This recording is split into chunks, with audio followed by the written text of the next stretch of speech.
David from Billings, Montana asks, do you think another downgrade is coming for the U.S.? Well, first of all, the U.S. government has filed a lawsuit against S&P, which was the last of the major rating agencies to downgrade them. There was this smaller one, Egan-Jones, which had downgraded the U.S. Treasury, and the U.S. government has now banned them from grading government debt. So I would say the likelihood is practically zero that the U.S. government will be downgraded. They certainly let it be known what the penalty is if you downgrade the U.S. Treasury. In fact, I doubt that S&P will be doing any further downgrades. I think they've probably been effectively intimidated. Certainly Moody's or Fitch, I don't think they're going to downgrade. So maybe there might be some international rating agencies that have nothing to do with the U.S. that might downgrade the U.S. Treasury, but none of the U.S. Rating agencies will do it.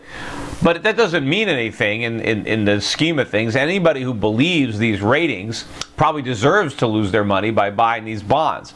You have to look at these ratings with a grain of salt. Remember, the government creates a cartel with the rating agencies in which only these agencies that the government approves are allowed to rate the bonds, and then the government actually requires that if you're a pension fund or a government fund and you buy these bonds, you can only buy bonds that are rated by their approved agencies. So the whole thing is a fix from the beginning. The whole process has been corrupted by government. And so as far as I'm concerned, the ratings are meaningless anyway.